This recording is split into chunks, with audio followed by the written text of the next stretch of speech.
Hi everyone, I am Rahul Kumar.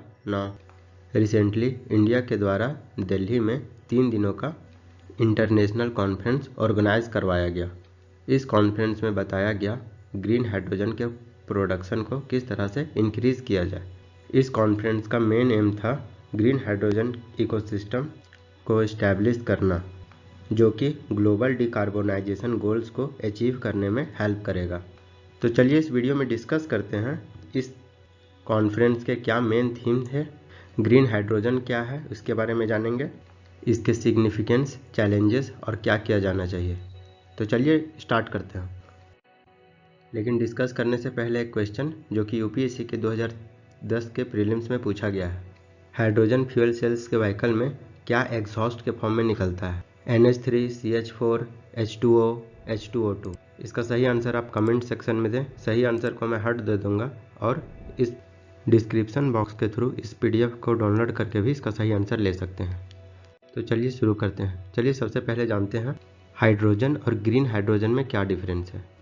तो hydrogen एक ऐसा एलिमेंट है जो कि हमेशा कम्बिनेशन के फॉर्म में ही देखने को मिलता है अदर एलिमेंट्स के साथ। वाटर के थ्रू हाइड्रोजन को निकालने के लिए हम लोग इलेक्ट्रोलाइसिस का इस्तेमाल करते हैं, और इलेक्ट्रोलाइसिस के प्रोसेस को करवाने के लिए पावर का ज़रूरत पड़ता है, इलेक्ट्रिसिटी का ज़रूरत पड़ता है। तो सोर्सेस ऑफ पावर डिसाइड करता है कि वो हाइड्रोजन किस तरह का होगा। ग्रे हाइड्रोजन का बात किया जाए तो इसमें जो सोर्सेस है वो नेचुरल गैस का इस्तेमाल किया जाता है, जिससे CO2 का इमिशन हमारे इन्वायरमेंट में देखने को मिलेगा। तो ग्रे हाइड्रोजन के केस में हाइड्रोजन ऑब्टेन करने के लिए हम लोग का जो CO2 है वो हमारे एटमॉस्फेयर में फैल जाता है। वहीं ब्लू हाइड्रोजन का बात करें तो वो ओशियन में देखने को मिलता है। जो CO2 का इमिशन है वो ओशियन में देखने को मिलता है, और इसमें भी जो सोर्सेस है वो नेचुरल गैस का इस्तेमाल किया जाता है। वहीं अगर हम लोग ग्रीन हाइड्रोजन का बात करें तो इसमें CO2 का इमिशन नहीं देखने को मिलता है, इसमें O2 निकलता है, और इसमें रिन्यूएबल एनर्जी का इस्तेमाल किया जाता है, like wind energy, solar energy etcetera. तो आप लोग देख सकते हो अलग अलग सोर्सेज से हाइड्रोजन तो ज़रूर ऑब्टेन करते हैं, लेकिन जो ऑब्टेन करते हैं वो H2 ही लास्ट में जो मेन प्रोडक्ट है वो होके निकलता है। आई होप यहाँ तक आप लोग को समझ में आ रहा होगा। नेशनल ग्रीन हाइड्रोजन मिशन, इसके मिनिस्ट्री का बात किया जाए तो इसमें नोडल मिनिस्ट्री है वो ministry of new and renewable energy के अंतर्गत आता है।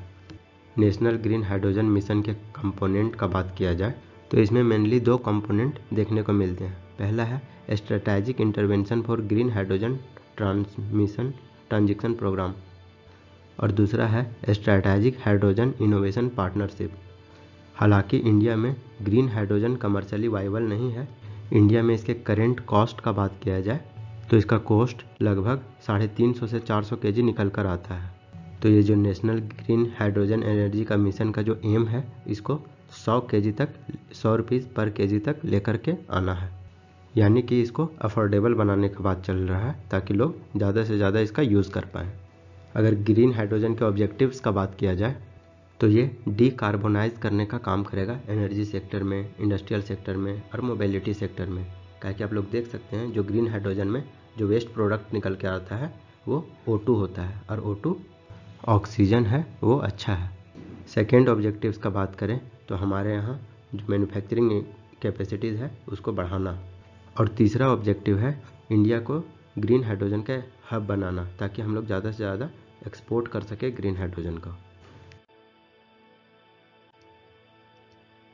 चलिए अब हम लोग डिस्कस करते हैं इस कॉन्फ्रेंस के मेन थीम के बारे में। फर्स्ट है हाइड्रोजन प्रोडक्शन टेक्नोलॉजी को बढ़ावा देना। ग्रीन हाइड्रोजन के प्रोडक्शन के कई मेथड होते हैं, such as electrolysis, thermochemical, biological, photo catalytics etcetera. तो इस पर ज़्यादा से ज़्यादा फोकस करना। इस कॉन्फ्रेंस में ग्रीन हाइड्रोजन के चैलेंजेस और अपॉर्चुनिटीज़ को भी डिस्कस किया गया है, और कैसे स्केल अप करना है ग्रीन हाइड्रोजन के प्रोडक्शन को ताकि जो कॉस्ट है वो रिड्यूस हो सके, इस पर भी डिस्कस किया गया है। सेकेंड है हाइड्रोजन स्टोरेज और डिस्ट्रीब्यूशन के बारे में।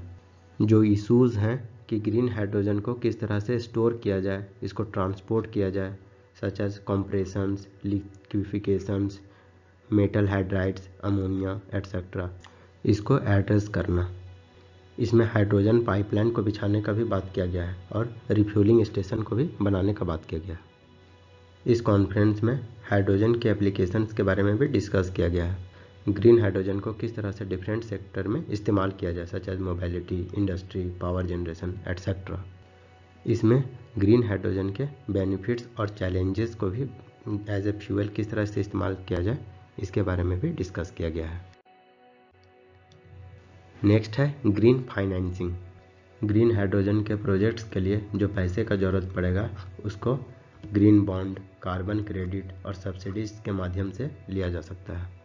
इस कॉन्फ्रेंस में public private partnership, multilateral agencies के रोल्स को भी डिस्कस किया गया है ताकि उन लोग ग्रीन हाइड्रोजन के इनिशिएटिव को सपोर्ट करें। नेक्स्ट है ह्यूमन रिसोर्स डेवलपमेंट। इसमें ग्रीन हाइड्रोजन के प्रोडक्शन के लिए स्किल्ड मैन पावर पर भी फोकस किया गया है, such as engineers, technicians, researchers, entrepreneurs etcetera. इसमें यह भी डिस्कस किया गया है कि किस प्रकार का स्ट्रेटजी बनाया जाए वर्कफोर्स को अप स्किल करने में और री स्किल करने में। नेक्स्ट है स्टार्टअप इकोसिस्टम। ग्रीन हाइड्रोजन के सेक्टर में स्टार्टअप्स का रोल भी बढ़ जाता है टेक्नोलॉजीज़ को इनोवेट करने में, डिसरप्ट करने में फॉर ग्रीन हाइड्रोजन। इस कॉन्फ्रेंस में कुछ सक्सेसफुल स्टार्टअप्स का भी जिक्र किया गया है जो कि इस डोमेन में वर्क कर रहे हैं। चलिए अब हम लोग देखते हैं ग्रीन हाइड्रोजन के बारे में। ग्रीन हाइड्रोजन एक रिन्यूएबल एनर्जी का ही फॉर्म है जो कि वाटर को तोड़ता है, स्प्लिट करता है हाइड्रोजन और ऑक्सीजन में थ्रू इलेक्ट्रोलाइसिस प्रोसेस। और इसमें जो एनर्जी का इस्तेमाल होता है वो रिन्यूएबल एनर्जी जैसे solar, wind, hydro, biomass etcetera. अगर ग्रीन हाइड्रोजन के सिग्निफिकेंस का बात किया जाए तो it is the only type of hydrogen that is produces in climate natural manner, जो कि 2050 तक नेट जीरो इमिशन को अचीव करने में हेल्प करेगा। ग्रीन हाइड्रोजन के पास पोटेंशियल है कि वो बहुत सारे सेक्टर्स को डिकार्बोनाइज कर सके, such as transport, industry, power, buildings etcetera, और कंट्रीब्यूट कर सके जो ग्लोबल क्लाइमेट चेंज है उसको मिटिगेट करने में। ये इंटरमिटेंसी को भी बैलेंस करने में हेल्प करेगा। कहने का मतलब ये एक्सेस इलेक्ट्रिसिटी को स्टोर कर लेगा और जब एनर्जी का नीड होगा तो यहाँ से रिलीज कर देगा। ग्रीन एनर्जी को अदर फॉर्म ऑफ एनर्जी में भी कन्वर्ट किया जा सकता है, such as ammonia, methanol, synthetic fuels को प्रोड्यूस करने में, और इसका इस्तेमाल वेरियस एप्लीकेशंस के लिए भी इन प्रोडक्ट का इस्तेमाल किया जा सकता है। चलिए हम लोग समझते हैं इंडिया में क्या स्टेटस है ग्रीन हाइड्रोजन का। इंडिया में 3.5 million tons of green hydrogen manufacturing capacity से स्टार्ट किया था और इस 2030 तक टारगेट है कि ग्रीन हाइड्रोजन के प्रोडक्शन को इंक्रीज करके एटलीस्ट 5 मिलियन मैट्रिक टन्स तक ले जाया जाए। यह एक्सपेक्टेशन लगाया जा रहा है कि इंडिया में जो ग्रीन हाइड्रोजन का कॉस्ट रहने वाला है वो ग्लोबली लोवेस्ट रहने वाला है, क्योंकि इंडिया में जो रिन्यूएबल एनर्जी का कैपेसिटी है वो बहुत ज़्यादा है। क्योंकि इंडिया का ज्योग्राफी का बात किया जाए तो ये टॉरिड जोन और टेम्परेट जोन दोनों में लाई करता है, तो यहाँ पे जो सन का मात्रा है वो ज़्यादा है। हम लोग के पास धूप अच्छा खासा में हो जाता है, विंड है वो भी अच्छे खासे में, विंड का भी पोटेंशियल है। हाइड्रोजन का बात करें हाइड्रो इलेक्ट्रिसिटी का, तो हम लोग का बिग कोस्टल लाइन है इंडिया के पास जिससे हाइड्रो इलेक्ट्रिसिटी भी प्रोड्यूस हो सकता है। तो इससे ओवरऑल ग्रीन हाइड्रोजन का कॉस्ट होगा वो कंपैरेटिवली लो होगा अदर कंट्रीज़ के मामले में। इंडिया में एक सिग्निफिकेंट प्रोग्रेस देखने को मिल रहा है ग्रीन हाइड्रोजन के टेक्नोलॉजीज़ को लेकर के। नेशनल ग्रीन हाइड्रोजन मिशन जो गवर्नमेंट ऑफ इंडिया के द्वारा स्टार्ट किया गया था, इसका एम है रिसर्च को प्रमोट करना, डेवलपमेंट करना और डिप्लॉयमेंट करना green hydrogen across the various domain. चलिए अब हम लोग बात करते हैं कौन कौन से मेजर चैलेंजेस एसोसिएटेड है ग्रीन हाइड्रोजन के प्रोडक्शन को लेकर। फर्स्ट है high production cost. Green hydrogen का प्रोडक्शन के लिए वाटर को इलेक्ट्रोलाइसिस करवाने का ज़रूरत पड़ता है और रिन्यूएबल एनर्जी से जो इलेक्ट्रोलाइसिस करवाना है उसका कॉस्ट इंडिया में ज़्यादा है, और इसमें जो इलेक्ट्रोलाइज़र का इस्तेमाल किया जाता है वो भी रिलेटिवली हाई है as compare to fuel based alternatives. Second challenges का बात करें तो लिमिटेड रिन्यूएबल एनर्जी कैपेसिटी।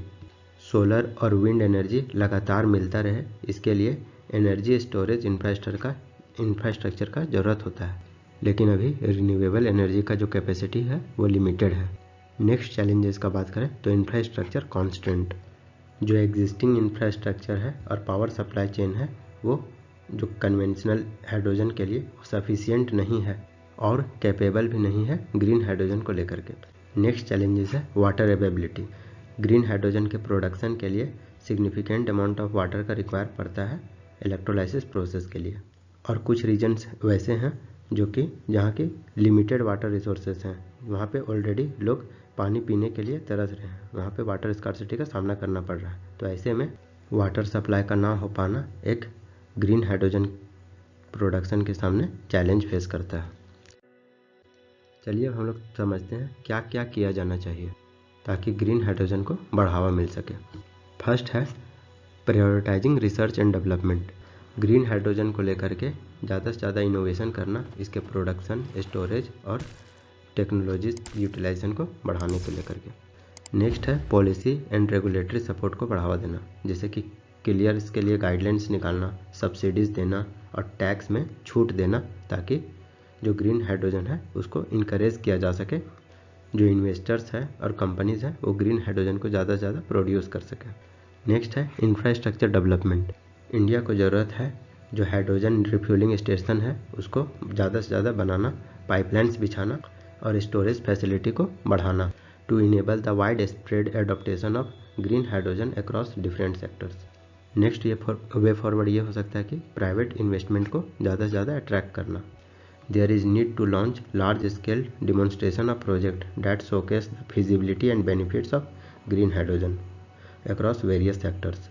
इस तरह के प्रोजेक्ट प्राइवेट सेक्टर के इन्वेस्टमेंट में हेल्प करेंगे। तो यदि आपको ये वीडियो अच्छा लगा हो तो लाइक करें, सब्सक्राइब करें और शेयर करें। And thanks for watching.